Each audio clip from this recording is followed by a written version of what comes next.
안녕하세요. H성형외과 백정환입니다. 오늘 설명드릴 내용은 사각턱 재건 환자에서 특징적으로 보였던 어떤 내용 때문에 상담 동영상을 제작하게 됐는데요. 이 환자 같은 경우는 지금 얼굴 비대칭이 조금 안면 비대칭이 있으신 분입니다.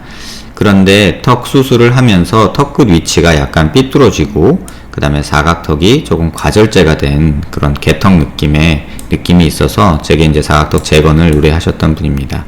반대쪽도 보면은 약간 너무 가파른 듯 이런 과절제가 이루어졌고요. 다행히 신경은 손상받지 않았지만 거의 신경선에 가깝게 모든 뼈가 잘려나간 모습이고요. 광대에서도 보시면 이렇게 체부 절골 되고서 이렇게 광대가 조금 벌어져 있는 모습이 관찰이 됩니다. 아치는 제대로 뼈가 붙어서 이렇게 줄어든 채로 뼈가 단단히 붙어 있는 모습인데, 이 체부 쪽은 약간의 갭이 있으면서 밑에 와이어 고정과 플레이트 고정이 되어 있는 모습입니다. 하지만 이 갭이 적절하게 고정이 안 돼서 약간 이 본 갭이 발생한 경우인데요. 이 뒤쪽 아치가 워낙에 단단하게 붙어 있어서 사실 뭐 광대 안전성이나 이런 건 큰 무리가 없을 거라고 생각은 됩니다. 하지만 이렇게 보시면 절골 라인이 보통 이쪽을 체부 절골을 할 때 우리가 L자로 절골하는 이유는 이 광대 절편이 밑으로 처지는 걸 방지하기 위해서 이런 작업을 하는데, 약간은 일자로 절골이 된 게 아닌가, 그래서 교근이 당기는 힘에 의해서 아치가 약간 밑으로 떨어진 게 아닌가 이런 생각이 듭니다. 플레이트를 이렇게 삐뚤게 고정을 했을 이유는 없고요. 아마도 이렇게 수평으로 일자로 고정을 했을 텐데 이 절편이 밑으로 떨어지면서 약간 플레이트가 아래쪽으로 이렇게 시계 방향으로 돌아서 회전이 일어난 게 아닌가 이런 생각이 듭니다. 또 이마에는 실리콘 보형물이 들어있는 모습이고요. 그 다음에 귀족 보형물이 들어있는데 이렇게 약간 위치가 조금 다른 모습이지만 위치 자체는 그렇게 나쁜 위치는 아닙니다. 제가 뭐 노블캣 수술 얘기 설명드리면서 귀족 부분이 이렇게 보형물 위치가 사실은 이 위치가 맞는 거고요. 의사들이 알고 있는 뭐 많은 분들이 착각하고 있는 것 중에 하나가 이 위치가 맞는 거라고 생각을 하실 수 있는데, 사실 보형물 위치는 이 위치가 팔자주름 제거 목적이라면 더 적절하다고 저는 생각을 하고요. 그거는 다른 뭐 CT 자료에서 제가 귀족 보형물의 팔자주름의 위치 상관관계에 대해서 설명드린 영상이 있습니다. 그거 참고하시면 될 것 같고요. 귀족 보형물이 뭐 위치 자체는 나쁘지 않지만 좌우 약간 틀어진 위치에 있다는 것 정도가 확인이 됩니다. 광대는 우측도 마찬가지로 좌측하고는 반대로 좌측은 아래쪽에 와이어 고정을 하고 위쪽에 플레이트 고정을 했고요. 우측은 위쪽에 와이어 고정을 하고 밑에 쪽에 플레이트 고정을 했습니다. 앞서 말씀드린 대로 이게 전부 다 절편이 밑으로 떨어지는 느낌이 지금 계속 드는데요. 요 갭도 그렇고 약간 이렇게 시계 방향으로 광대가 회전해서 고정이 된 모습입니다. 물론 아치 쪽은 이렇게 또 단단히 또 매끈하게 붙어 있어서 큰 무리는 없을 거라고 생각되지만 이 모습이 아마도 오른편에서의 볼처짐을 조금 만들 수 있지 않을까. 왼쪽도 마찬가지고요. 아치 절편이 이렇게 골 절편이 떨어지게 되면 이쪽에 붙어 있는 볼살들이 약간 하방으로 이동하는 경향이 생기기 때문에 이 정도로 많이 한 1cm 가까이 떨어진 모습인데요. 그런 모습은 우측 같은 경우는 1cm 이상 떨어진 것 같고요.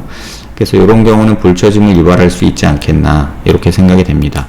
근데 많은 분들이 착각하시는 게 광대를 이쪽으로 뭐 상방으로 다시 재고정해서 재수술해서 올려주면 뭐 볼처짐이 예방이 될 거라고 이렇게 설명하시는 선생님들도 계신데, 개인적으로는 광대를 올린다고 볼처짐이 뭐 처졌던 살이 올라가느냐라고 묻는다면 저는 그건 아니라고 생각을 합니다. 이 뼈는 살하고 연결이 되어 있지만 광대 수술이 요 정도 됐을 때는 광대활과 연관된 그 안면 유지인대들이 전부 다 끊어지거나 분리가 되어 있기 때문에 광대만 올린다고 해서 그 유지인대들이 다시 붙어서 같이 올라가는 게 아니기 때문에 광대 재건 수술을 하면서 또는 재수술을 하면서 볼처짐을 해결한다, 이런 내용은 사실 조금 너무 해부학적인 내용하고는 좀 맞지 않는 약간 좀 이상적인 내용이 아닌가 생각이 됩니다. 물론 이렇게 광대 절편이 떨어지면 밑으로 하방 이동을 하게 되면 볼처짐이 생기는 거는 맞습니다. 하지만 얘를 상방 고정한다고 해서 처졌던 살이 같이 올라가느냐, 그건 다른 문제라고 생각합니다. 단지 뼈의 볼륨을 갖고 있던 게 밑에 있던 것이 위로 올라가면서 약간의 개선 효과를 얻을 수는 있지만, 여기에 붙어 있던 볼살이 이게 상방 이동되면서 같이 올라가서 리프팅이 된다, 이거는 전혀 다른 얘기입니다. 아무튼 그래서 지금 요 광대 부분은 또 한번 고민이 되기는 합니다. 이런 부분을 그냥 둬야 되느냐, 아니면 다시 재수술을 통해서 여기를 어떻게 해야 되느냐. 사실 의사로서는 또 정확히 판단하기 힘들고, 선생님들마다 이거 큰일 난다 이렇게 설명하시는 분도 있지만, 제 개인적인 경험으로 설명을 드리면, 이렇게 되어 있다 해도 아치 이렇게 단단하게 붙어 있기 때문에 이 절편이 뭐 더 움직이거나 뭐 밑으로 떨어지거나 뭐 그럴 이유는 없습니다. 단지 조금 뭐 안전하지 않다? 뭐 그 정도 생각하셔야지, 기능적으로나 무슨 안전성 문제로 이걸 수술할 이유는 조금 없지 않겠나, 저는 개인적으로 그렇게 판단하고 있습니다.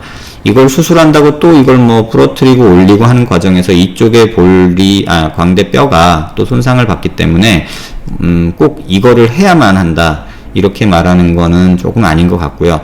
단지 이제 볼처짐이, 광대뼈가 여기에 연결이 되어 있고 뭐 여기를 더 볼처짐을 약간은 호전시키고 싶다, 이런 목적이라면은 조금 생각해 볼 수 있지만, 득과 실을 잘 따져보면 과연 어떤 게 맞을지 케이스 바이 케이스로 생각해야 되는데, 이 같은 경우만 해도 저도 이렇게 딱 명확하게 이거 하면 광대 볼처짐 좋아진다? 저는 그렇게는 절대 말 못할 것 같고요. 단지 심리적으로 불안한 모습들이 이걸 다시 수술해서 재위치시켰을 때, 또 여기에서 체부에서 볼유압을 이루었을 때, 고정이 잘 됐을 때 좀 심리적인 안정감이 생기지 않을까, 뭐 그 정도 얘기는 할 수 있을 것 같습니다. 그래서 지금 오늘 설명드릴 내용은, 이제 환자분이 이제 얼굴뼈에서 비대칭이 얼굴이 전체적으로 두상부터 해가지고 전체적으로 있으신 분인데요. 이렇게 고개를 들어서 보면 대부분의, 제가 이제 앞광대 위주로 정렬을 해 놓은 상태입니다. 턱 길이가, 이 하과두가 이쪽하고 이쪽, 오른쪽하고 왼쪽하고 위치가 다릅니다. 우측이 훨씬 더 뒤에 위치해 있고 좌측이 조금 앞에 위치해 있고요.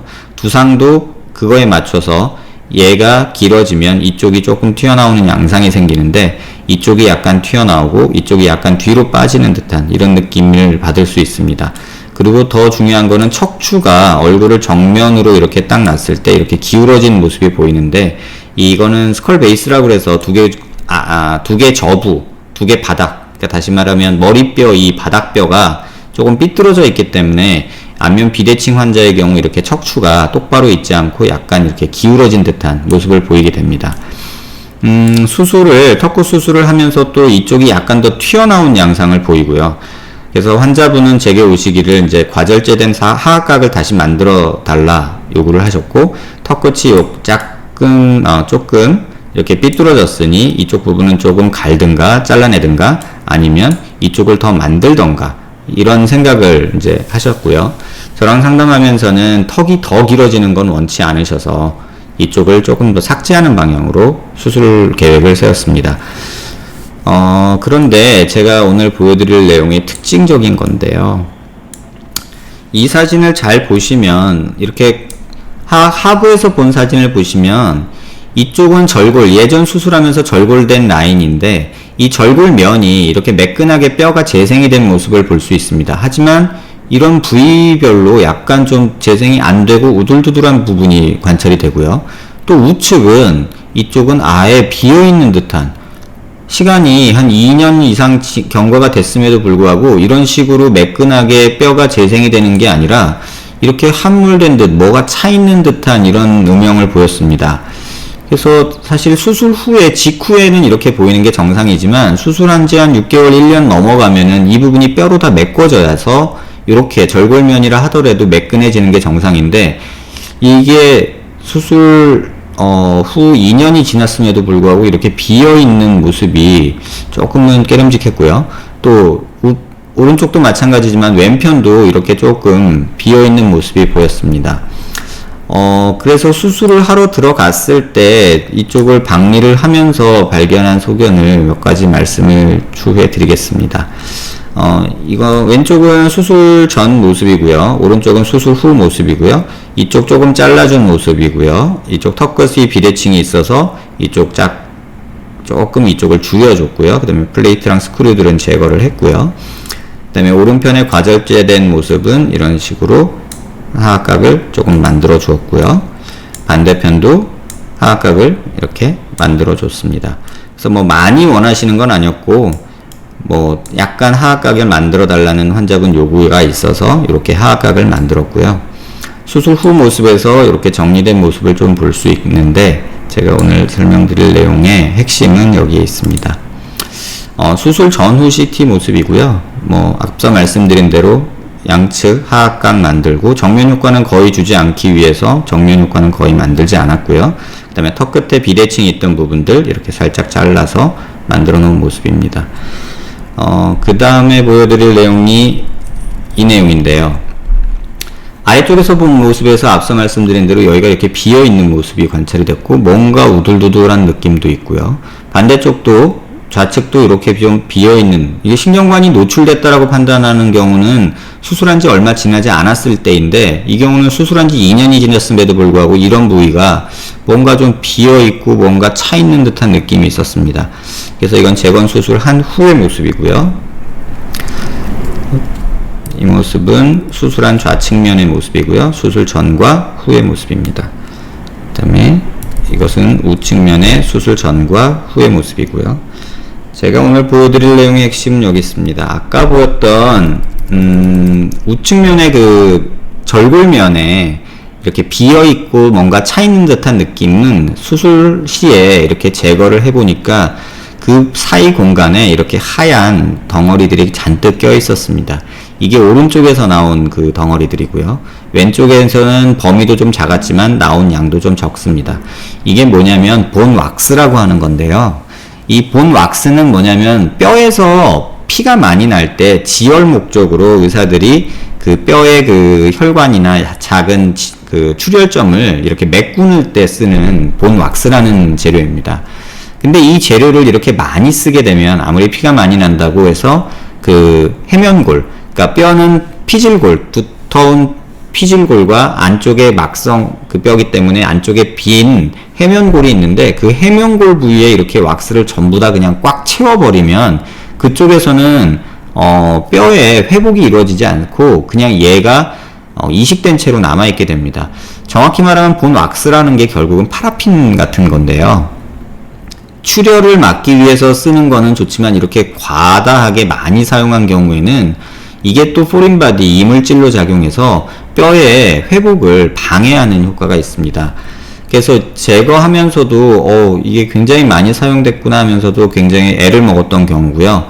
그래서 사실 수술 전에 봤을 때 비어있던 부분이 이거였구나 하면서 조금 궁금증 해소가 됐지만, 이렇게 과다하게 본 왁스를 많이 사용하는 거는 뼈의 회복에 도움이 안 된다는 것을 말씀드립니다. 그래서 수술한 지 한 2년 정도 경과된 시점에도 다시 한번 말씀드리면 이런 식으로 매끈하게 뼈에 회복이 있어야 되는데, 이렇게 비어있는 경우는 다른 이물질, 뼈나 본 왁스나 이런 것들이 삽입되어서 그런 것이 아닐까 한번 생각해 볼 수 있겠습니다.